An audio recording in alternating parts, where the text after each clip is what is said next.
तो आज की हमारी एडवांस एक्सेल की फॉर्मूला की क्लासेस में हम आपको बताएंगे फॉर्मूला सिंपलाइजेशन। हम फॉर्मूले को कैसे सिंपलाइज करेंगे इसके बारे में आपके साथ डिस्कस करेंगे। मतलब ये कह सकते हैं कि बिना वीवीए प्रोग्रामिंग यूज किए हुए हम खुद के फॉर्मूले कैसे बना सकते हैं, अब इसकी जरूरत क्यों होती है, चलिए इस पे भी डिस्कस करेंगे।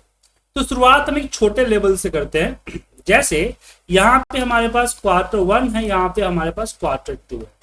क्वार्टर 1 में 50 है, क्वार्टर 2 में 6, यहाँ पे 60 है।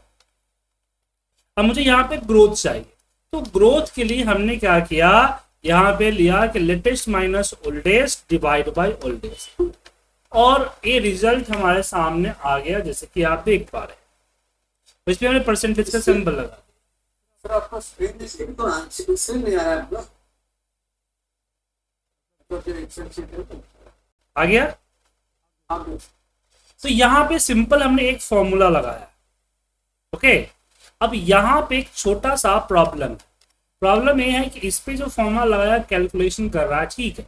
अब छोटा सा कैलकुलेशन है। अब मैं चाहता हूं कि कोई भी बंदा बस इस तरह से जीआर लिखे या कुछ ऐसा मैं नाम दो वो लिखे और फॉर्मूला इंप्लीमेंट हो जाए, मतलब कि हमें फॉर्मूले बार बार लगाने की जरूरत ना पड़े, राइट। तो ऐसे केस में क्या करेंगे,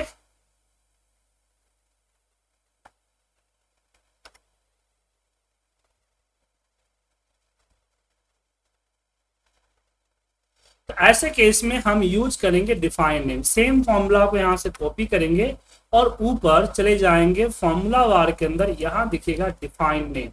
डिफाइन नेम में हमने मान लीजिए इसका नाम जीआरई रख दिया और यहां पे हम कैलकुलेशन कर देंगे। ठीक है, क्या कर देंगे, अपनी कैलकुलेशन, एंड देन ओके कर दीजिए। अब मैं यहाँ पे जस्ट इक्वल जीआर करूंगा और एंटर प्रेस करूंगा और मुझे रिजल्ट मिल जाएंगे।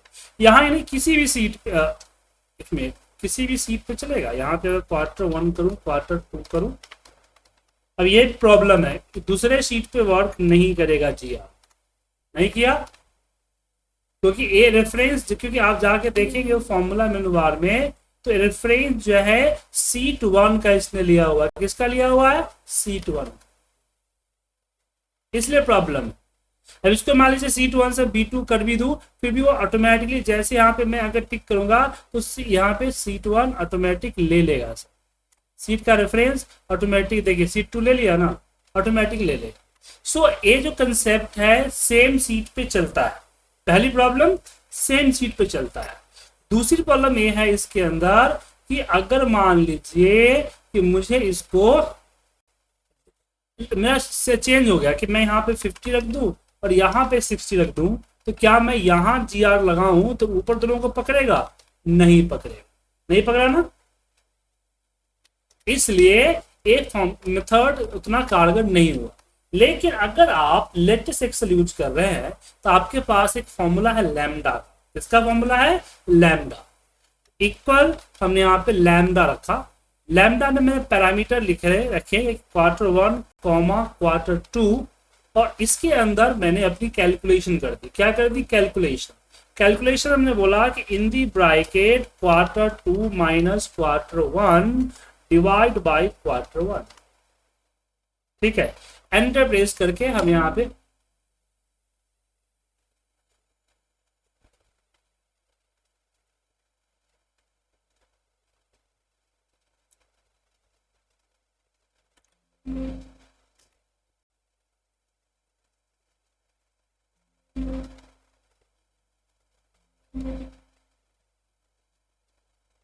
A2 से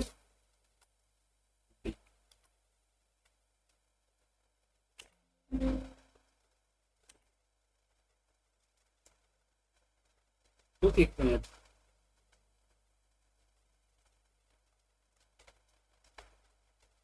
A B B minus A और डिवाइड बाई A। ठीक है, तो अभी रिजल्ट जो है गड़बड़ आ रहा है ना, क्योंकि एक फॉर्मूला डायरेक्ट नहीं लगता है। इस फॉर्मूले को लगाने के लिए मुझे यूज करना होगा डिफाइन नेम। तो इसके अंदर हम चले गए डिफाइन नेम में, और यहाँ पे हमने GRW लिखा और ये सेम फॉर्मूला मैंने डाल दिया। तो लैम्डा क्या करेगा, इसको इसके अंदर जो ए और बी का इनपुट मांगेगा फॉर्मूले की तरह, फिर कैलकुलेशन करके आपका रिजल्ट देगा। यहाँ पे लगाइए फॉर्मूला इसका GRW का। अब यहाँ पे देखिए ए और बी इनपुट देने के लिए बोल रहा है, तब ए को लिया और यहाँ पे बी को लिया और यहाँ पे एंटर प्रेस कर दिया तो रिजल्ट 20% आ गया। इसका इस्तेमाल हम कहीं भी कर सकते हैं, यहाँ भी करेंगे क्योंकि यहाँ मुझे देना पड़ता है, रिजल्ट इनपुट देना पड़ता है, समझे, और काम कर। तो एक तो तरीका समझा, अब इसका बेनिफिट समझते। इसका बेनिफिट क्या है, इसका बेनिफिट क्या है? तो आपको याद होगा कि मैंने एक एमआरपी वाला फॉर्मूला बताया था, याद है, जिसके लिए मैं 3-4 लाइनों की कोडिंग की थी।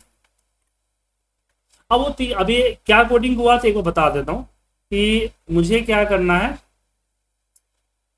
कि इसका 5 मल्टीप्लाई बाई 5% और मुझे इसके अंदर ऐड करना, फिर इसका 10%, फिर मुझे इसके अंदर ऐड करना।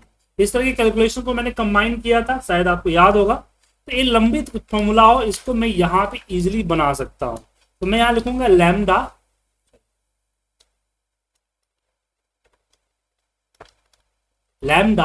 लैम्डे के अंदर पैरामीटर हमने ले लिया ए को, चाहे एमआरपी ले लीजिए या कॉस्ट ले लीजिए, जो भी लेना ले लीजिए। तो मैंने यहाँ पे ए ले लेता हूँ, ए। उसके बाद सिंपली हमने यहाँ पे किया कैलकुलेशन लेट फॉर्म, लेट,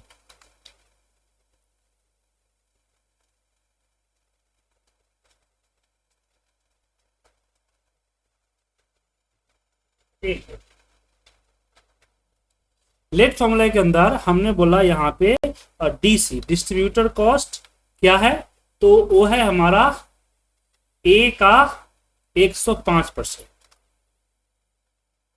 फिर यहाँ पे हम बोलते हैं मैन्युफैक्चरर को, ये हो गया एमसी कर देता हूँ, manufacturer cost, DC distributor cost क्या है, वो है हमारा एमसी का 110%,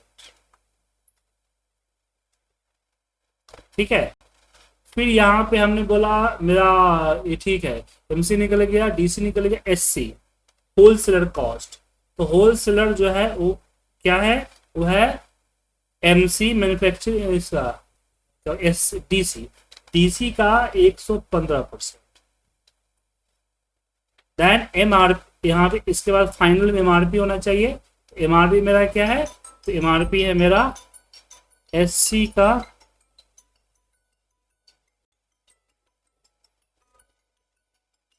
एक समझ लीजिएगा, हेलो बोलिए, हाँ बोलिए।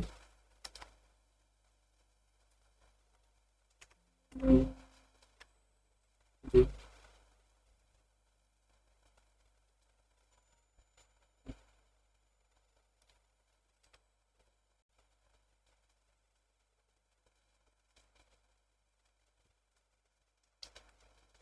जी, अब मैं थोड़ी देर में आपसे बात करता हूँ, मैं क्लास में बैठा हूँ, क्लास में फ्री की बात करो आपसे। तो सेम फॉर्मूला हमने क्या कर दिया, यहाँ पे लिख दिया लैम्डा के। देन अब यहाँ पे जस्ट मैं एमआरपी लिखूंगा और इसको सिलेक्ट करूंगा, एक रिजल्ट आ गया सर। तो इस फाइल के अंदर एमआरपी नाम का मेरे खुद के फॉर्मूले बन गए, जिसको मैं इसके कहीं भी इस्तेमाल कर सकता हूँ। क्योंकि इतना लंबा कैलकुलेशन जो ये दिखा, हालांकि इसको हम इस लेट से भी यूज कर सकते थे, लेट दिख रहा है ना, इससे भी हम यूज कर सकते थे, लेकिन इतना लंबा फॉर्मूला आप हर किसी को लिखना मुश्किल है ना। तो कई बार क्या होता है कि हम फाइल किसी और के लिए बनाते हैं, और जो पर्सन है सामने वाला, हो सकता है कि वो उतना फैमिलियर ना हो, बात समझे, उतना ज्यादा फैमिलियर ना हो, समझे सर। तो दिक्कत सर इसमें, यस सर, समझ में आ गया ना। सर लेकिन ये कैल्सी कैसे आ गया सर ये? देखिए लैम्डा फॉर्मूला डायरेक्ट नहीं लगता है, लैम्डा फॉर्मूला किसी और फॉर्मूले के अंदर ही लगता है सर। तो एक कैल्सी इसलिए आया क्योंकि इसको एक अधिक मिल रहा है, एक मिल रहा है, इसको इनपुट मिल रहा है, इनपुट तो नहीं मिल रहा है ना सर। अब इनपुट नहीं मिल रहा है तो आउटपुट कहां से देगा? सर इस फॉर्मूले को दूसरे फॉर्मूले के साथ कंबाइन कर सकते हैं? बिल्कुल। इनपुट इनपुट लगा के। हाँ, जैसे यहाँ पे मैं चाहता हूँ कि भाई अगर रिजल्ट अगर जो यहाँ डालता हूँ, मान लीजिए कि मुझे इस पे ये लगाना है, टैक्स लगाना, ठीक है ना, क्या लगाना है? टैक्स लगाना। टैक्स, टैक्स में है कि भाई फाइनल एमआरपी जो है ग्रेटर देन 50 हुआ, तो इस ग्रेटर देन 100 हुआ तो 10% का एमआरपी लगाना, नहीं लगा। तो यहाँ पे मैं क्या लिखूंगा? मैं लिखूंगा इसकी जगह पे फॉर्मूला का नाम एमआरपी। एमआरपी में इफ कंडीशन दीजिए, इफ एमआरपी और हमने दिया ए, अगर इसका रिजल्ट ग्रेटर देन 100 है तो एमआरपी का, इसको सिलेक्ट कर लिया, मल्टीप्लाई बाय 10%, अदरवाइज 0। ठीक है, 0 आ गया सर, आ गया 23 रुपया। तो इसको कहीं भी कॉल कर सकते हैं, ठीक है। तो लैम्डा समझ में आया?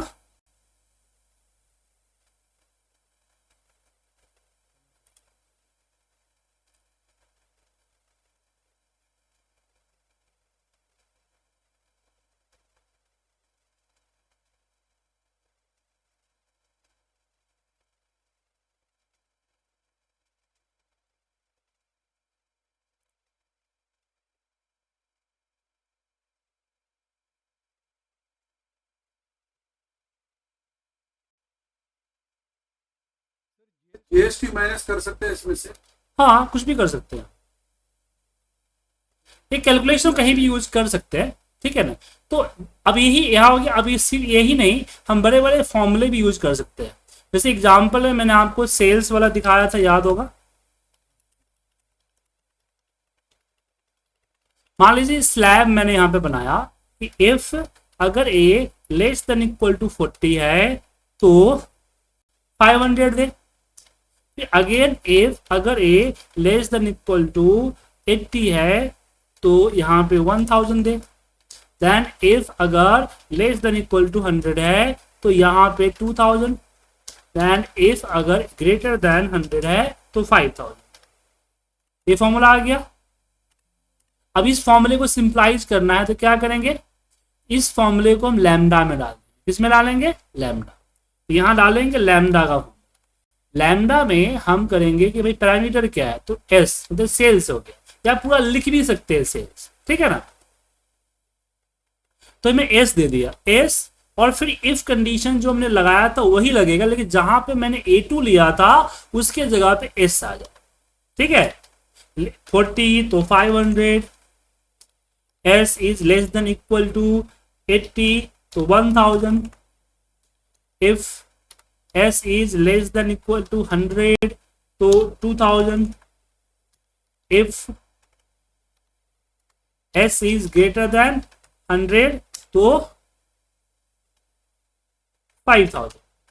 अब इसकी एंटर मार दे, इफ लगाना, इफ नहीं सर, यहाँ पे इफ ही नहीं है, ठीक है, हो गया। अब कैसे कर आएगा, क्योंकि मुझे इस फॉर्मूले को उठा के या तो इसके बगल में आप जो है ब्रैकेट के अंदर में A85 दे दीजिए, तो ये आपका फॉर्मूला काम कर जाएगा, ठीक है, समझे। तो जो इनपुट है आप यहां दे दीजिए, ये तो टेम्परेरी हुआ, लेकिन अगर इसको एज ए फॉर्मूला रखना चाहते हैं तो आपको इसको डिफाइन नेम के अंदर, जैसे कि मैंने INC के नाम का बनाया, वहां डाल दिया। हर बार जरूरी नहीं है कि आप डिफाइन नेम ही करें, विदाउट डिफाइन नेम किए भी हो सकता है, समझ गए।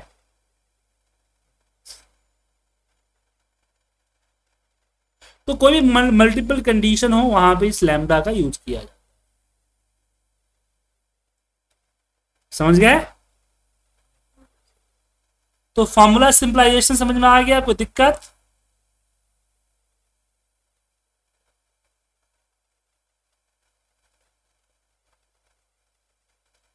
अच्छा, इसका यूज यही नहीं, कहीं और कई सारे जगहों पे करते हैं। जैसे जैसे कि मैंने यहां पे नेम लिख दिया इस तरह से, और यहां पे मैंने मंथ दे दिया, और यहां पे रैन बिटवीन दे दिया इस तरह से।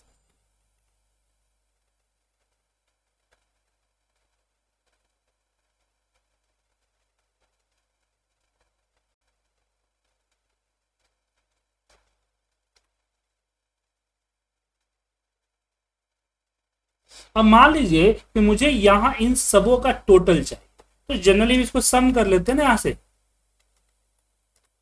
ठीक है ना। लेकिन मैं ये चीजें मैं यहां चाहता हूं, यहां टोटल, और ये चीजें मैं यहां इसके इसके साथ कंपेयर नहीं करना चाहता, क्योंकि मैंने नॉर्मली सम लगाया, तो मुझे अपने हिसाब से इसको ऊपर नीचे करना पड़ जाएगा ना सर, अपने हिसाब ऊपर नीचे करना पड़ जाएगा ना। ऐसे केस में मैं यहां पे लगाऊंगा फॉर्मूला बाई रो, ठीक है। बाई रो में मैं अपना पूरा का पूरा डेटा ले लिया, देन कॉमा, अब इसमें मैं लैम्डा लगाऊंगा कि लैम्डा हमने इसके जगह पे लिख दिया रो, और हमने बोला कि सम के अंदर में फॉर्मूला क्या है, ठीक है। और यहां पे एंटर प्रेस कीजिए, देखिए सम का।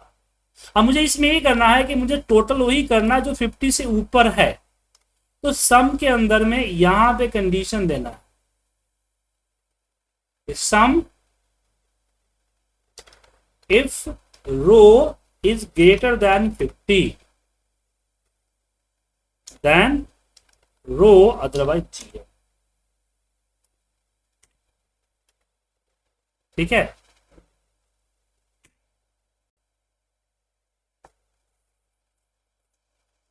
तो ये पूरा क्यों आ गया, ये तो सेम ही है।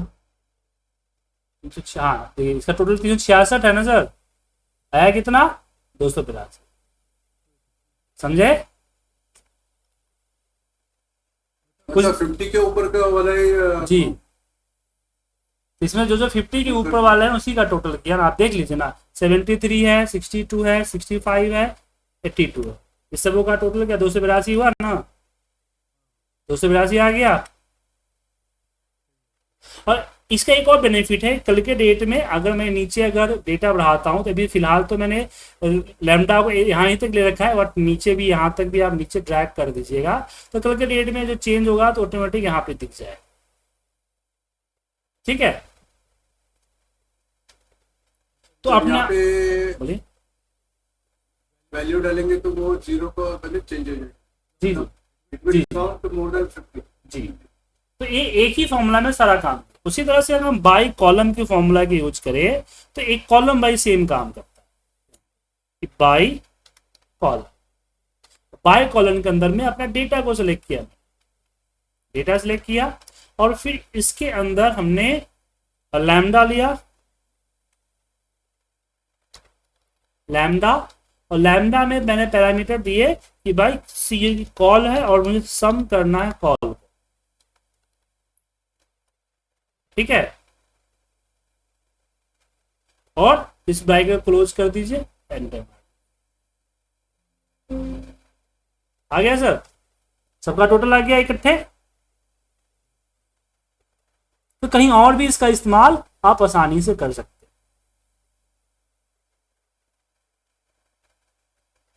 अब जैसे कि मुझे मान लीजिए कि मुझे यहां पे डेटा चाहिए जिसमें ऊपर का हेडिंग और नीचे का टोटल होना चाहिए, ठीक है। तो क्या करेंगे इसके लिए, इसके लिए फॉर्मूला लगाएंगे H stack, H stack, V stack होगा, सही माफ कीजिएगा, V stack, V stack. V stack के अंदर में पहले तो हम ए दे देते हैं, ए वाला पार्ट, नैन कॉमा हम कर देते हैं बाई कॉल। बाई कॉल के अंदर पूरा डेटा सिलेक्ट कर लिए, और फिर यहाँ पे कर देते हैं लैम्डा। लैम्डा के अंदर देते हैं कि भाई कॉल वेरिएबल लिए और यहाँ पे सम के अंदर वेरिएबल डाल, या जो कंडीशन डालना है तो कंडीशन वगैरह भी इसके अंदर डायरेक्टली डाल सकते। ठीक है, अब यहाँ पे एंटर मारिए, आ गया सर, समझे? कल के अब इसमें क्या हुआ कि हमने सिलेक्ट जो किया है यही तक किया है, सिंपली इसके अंदर जो हमने सिलेक्शन किया है इतना ही किया है। आप एक काम करो, लंबा सिलेक्शन कर दो, एंटर मार दो, तो कोई फर्क नहीं पड़ा। अब इसमें कुछ भी डेटा अगर टाइप करोगे तो ऑटोमेटिक उसका टोटल ठीक है ना, भर रहा है ना। ठीक है, क्लियर है, समझे? Yes.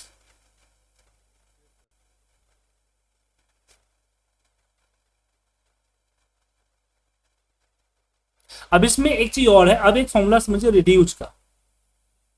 Reduce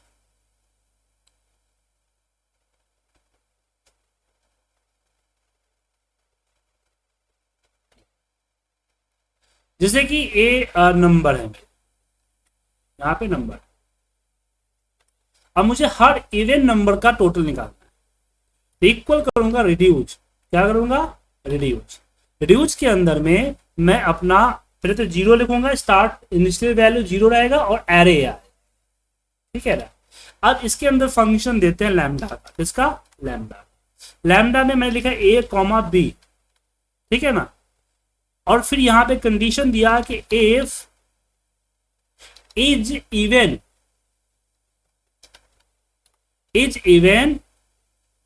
B then A plus B otherwise A. 332 आया। तो ए क्या हुआ कि एक एक करके उठाया गया, ये इवन नंबर नहीं, जैसे ए है इसको उठा लो, इसको उठा लो, इसको उठा लो, ऐसे एक एक करके उठाता गया और ऊपर वाले में वो प्लस करता चला गया, समझे? ऊपर वाले में क्या करता चला गया? प्लस करता चला गया, और प्लस करके यहां रिजल्ट आपको दे, ठीक है।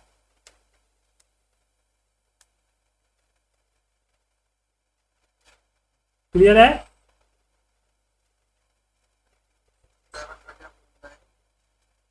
Reduce formula, reduce formula sequentially add करते चला जाता है,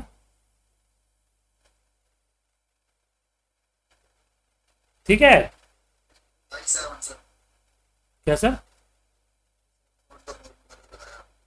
सर इसमें क्या हुआ, हमने बोला इनिशियली रिड्यूस फॉर्मूला में डाला जीरो, पहले जीरो है और एरे डाल दिया। फिर इसमें फंक्शन लैम्डा का, इसमें ए और बी को लिया, हमने बोला कि इज इवन, अगर नंबर जो है इवन होगा, कि बी कौन सा हमारा है, तो बी ये रहा ना, ए तो जीरो है ना, समझे ना। तो अगर बी अगर इवन नंबर है तो ए में प्लस कर दो, अदरवाइज ए को शो करो। तो ए लैम्डा फॉर्मूला 1 बाय 1 इसको देते जाएगा, और देने के बाद एक एक करके ये सारे और नंबर को सम कर लेगा, इवन नंबर को सम कर देगा। ये देखिए 11 का नहीं होता ऐसा। 11 नहीं करेगा, 76 नहीं करेगा, 87 नहीं करेगा, 31 नहीं करेगा, इवन नंबर। यहाँ पे जो आप कंडीशन दो, मैंने इज इवन के दिया है, यहाँ पे ग्रेटर देन 50, लेस देन 50, फलाना ठिकाना कुछ भी दे सकते हैं आप। जगह पे और दे सकते हैं सर? जी हाँ, ऑड दे दीजिए, इवन दे दीजिए, is even, is odd, greater than, less than, anything they सकते, कंडीशन तो कुछ भी लगा सकते हैं ना सर आप, ठीक है। इज और देके करते सर, मैं करते सर ले लीजिए ना, इज ऑड लीजिए, बदल लीजिए। मैं जब बोल रहा हूं कुछ भी लगा सकते हैं तो बिलीव मी, सही है। ठीक है। अब बारी आती क्युमुलेटिव टोटल की, ठीक है। क्युमुलेटिव टोटल, तो मान लीजिए कि मैं यहाँ पे जनवरी फरवरी का लिया, यहाँ डेटा लेता हूं, लिया।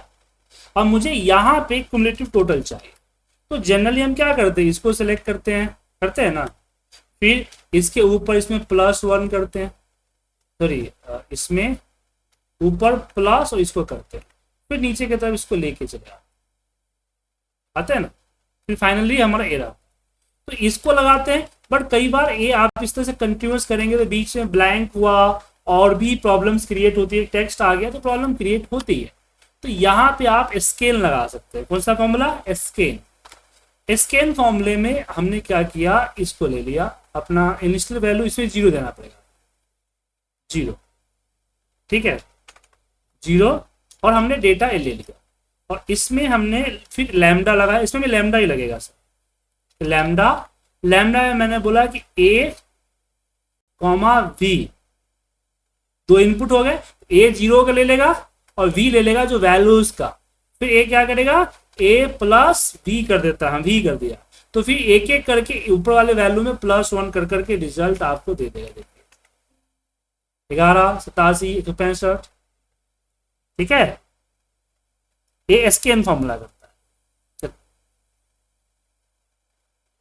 अब बोलेंगे सर इसका ये जो हम कर रहे हैं इसका बेनिफिट क्या है, मतलब ये तो हम ऐसे भी कर सकते हैं, लेकिन कई बार जब मुझे ये करना होता है, डेटा के साथ लेना होता है, जैसे मैंने अभी यहाँ पे लिया ना सर कि मुझे पूरा डेटा नहीं चाहिए, इसका टोटल चाहिए और टोटल डायनेमिक है और एक ही बार में पूरा आना चाहिए, तो ये चीज हमने यहाँ पे ले ली,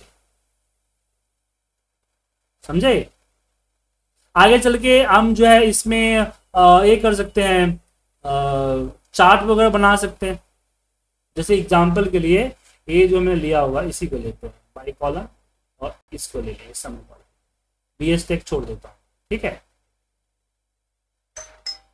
जो कॉपी कर दिया और फिर मैंने डिफाइन नेम में गया। डिफाइन नेम में जाने के बाद सॉरी डिफाइन नेम में गया और यहाँ पे मैंने दे दिया TL टोटल और ये चीजें यहाँ पे इक्वल के साथ, ठीक है, देन ओके। अब मैं यहाँ पे इक्वल TL करूंगा तो डेटा रिजल्ट आ जाए, आ गया। अब सेम चीज मैं एक काम करता हूँ, एक ब्लैंक चार्ट लगा, यहाँ पे एक चार्ट लगा, तो एक एरिया पे सिलेक्ट कर लिया और इंसर्ट, हमने एक चार्ट लगा, ठीक है।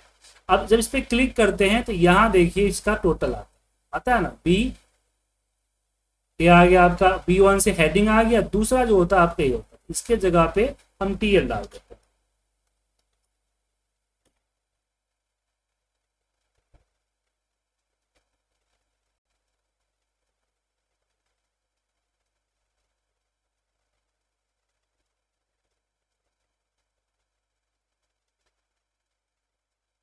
एक मिनट,